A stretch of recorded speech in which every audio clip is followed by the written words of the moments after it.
nanti sidang lagi kapan? 26, dikasih waktu 26. Apa tuh? Sama mediasi lagi? Iyalah, apalagi.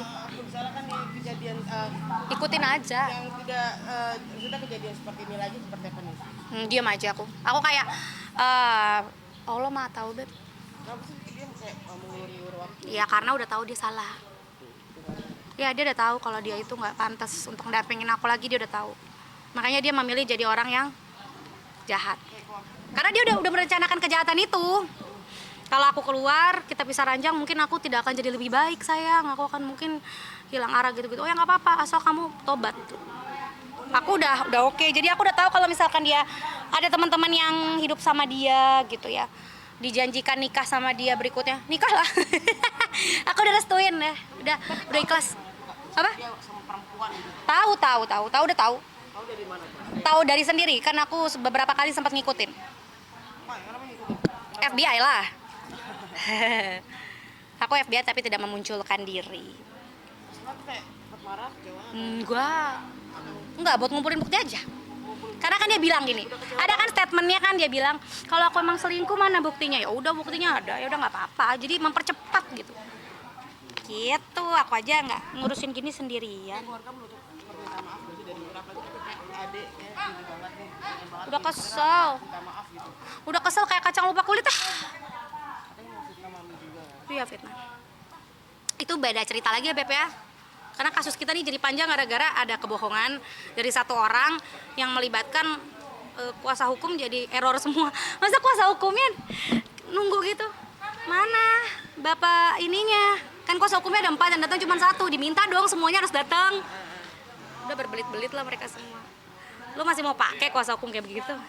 Bang Anam pun gak ada hadir. Apa? Bang Anamnya gak hadir.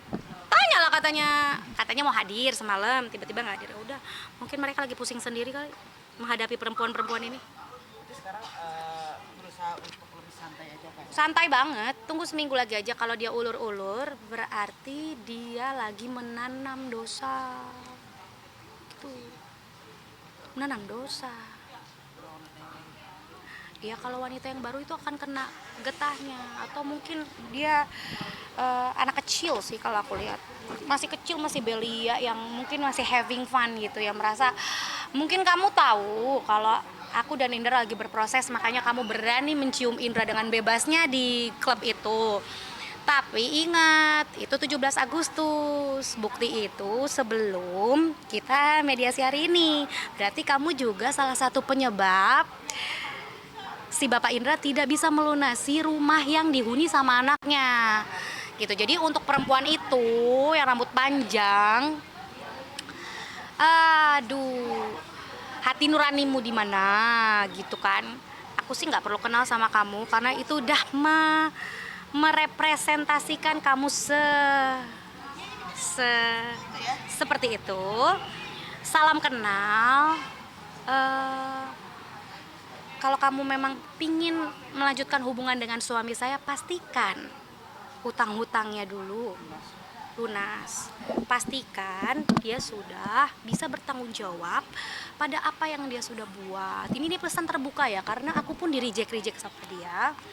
Jadi aku bismillah lah, aku nggak mau nyerah. Bukannya berarti yuk buka aib. Dia yang buka, ya udah sekalian. Biar juga majelis ini bisa bekerja sesuai dengan bukti. Kan ini negara hukum. Pakailah bukti-bukti. Ini aku ngurusin tiap hari. Aku bikin afirmasi bahwa aku adalah wanita yang kuat, aku wanita yang tangguh, aku wanita yang tidak boleh dinodai seperti ini, dan harus dilampirkan bukti-bukti apa gitu, bukti-bukti apa yang bisa mendukung aku bisa bercerai ya secepatnya, supaya Bapak Indra juga bisa melanjutkan hidup dengan wanita berambut panjang itu. Ya, jangan memberikan duka buat Javier, jangan membalikan seakan gara-gara kamu nih, kamu yang menghukum Javier. Lah, anak-anak bersama, masa aku ngukum anak aku sendiri? Tapi nanti one day dengan statement seperti ini, anakku jadi tahu anakku cowok kok. Ya, kita juga pasti akan mendidik dia. Jadi satu, aku cuma minta co-parenting. Habis ini aku sama Javier akan ketemu Poppy Amalia, psikolog, untuk mengurus masalah mental kita. Bukan berarti kita gila. Tapi di sini aku juga minta kamu untuk ikut juga proses coaching untuk meriset ya Karena kan ini udah positif, aku mau berpisah ya, aku nggak bakal bisa nih menjalankan hubungan udah ada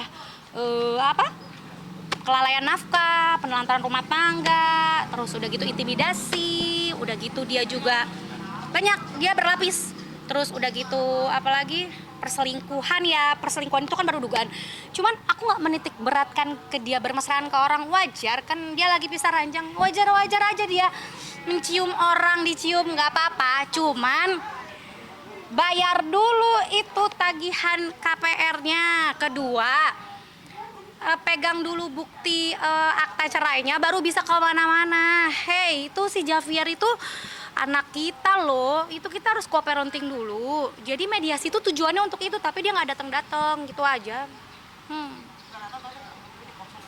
Di kosan mungkin ada perempuan ini beberapa kali juga ada yang bilang kok.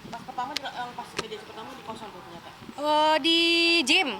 Di gym, terus aku datengin gymnya, terus dia marah sama gymnya ngebuka data pembayaran dia. Terus aku bilang kenapa nggak ada nafkah, kan cuma 5 juta. Dia bilang nggak ada duit. Ternyata itu dialokasikan untuk lifestyle. Jadi lifestyle dia itu ternyata 75% buat dia semua, yang buat kita remahan. Tapi remahan tersebut aku gunakan untuk yang baik-baik gitu. Tapi kan tetap kurang ya. Hari ini tidak hadir, kemungkinan gimana? Kemungkinan di kosan, karena aku juga punya aplikasi kok. Jadi jangan pikir di situ ada lawyer, di sini nggak spek lawyer. Aku punya aplikasi, kamu kemana aku tahu. Dia aja juga lucu nih, kan aku punya mobil ya. Blulingnya nggak mau dilepas-lepas. Masih peduli sama aku, sama Javier. Terus Javier sakit nggak dijenguk. Javier minta dianterin untuk nonton Superman, dia udah nonton Superman duluan. Ya, itu hal kecil yang sebenarnya menurut aku, lu jangan gitu dong, lu berantem sama gue tapi anak lu jadi korban. Ya udah, aku gak bisa apa-apa juga, kan itu hak dia. Dia bilang katanya kamu yang menghukum Javier seperti itu. Ya elah, kita habis ini juga ke psikolog kali, jadi mendingan kita sama-sama ke psikolog, terus co-parenting, dah ketok palu. Lu nggak bisa nafkah ya udah, emang standar kemampuan lu STD gitu loh. Jadi nggak usah berbelit-belit. Kalau mampu ya bayar, kalau enggak ya minta maaf, kembalikan saya kepada papi, biar saya hidup lagi sama keluarga saya. Javier juga nanti akan saya usahakan untuk mendidik dia supaya tidak ikut garis keturunan yang di atas itu. Karena kan ya gitulah, aku bukan menyalahkan juga ya, aku punya keluarga kompak ya, keluarga dia nggak kompak. Jadi akhirnya kenalah nih keluarga kami yang dimana aku tuh udah berusaha merubah dia tapi dia nggak berubah-berubah. Katanya sholat, katanya kata Pak Anom ya, sholat apaan? Kalau sholat, hak-hak istri sama anak itu dipenuhi, berarti dia berguru ke agama yang mana nih? Nah, kalau misalkan dia memang orang sholat, tidak akan ada bukti kemesraan ini. Kita kan nggak mau menuduh, ya kan, apalagi ini malam-malam. Karena aku selama sama dia itu aku menjaga banget martabat aku sebagai perempuan, apalagi aku seorang public figure. Nah, dia kan tahu bersuamikan. Dia kan tahu dia beristri kan, seorang public figure yang mungkin orang tuh udah lupa siapa aku. Aku selalu merasa kayak ya udah kan, gue orang taunya sebagai penyanyi, ya lo jagalah nama baik gue, tuh aja. Kalau dia nggak datang sekarang ya udah, terpaksa aku bongkar. Nih juga nih, ini nih harus ditengahin, udah ditengahin sama pengadilan, Anda tidak datang. Sekarang Anda mau gimana nih? Anda tuh transfer dosa ke orang-orang sekitar, ya mungkin orang-orang di sekitar Anda tuh nggak salah jadi salah. Ya, dah, bye. Terima kasih Kak.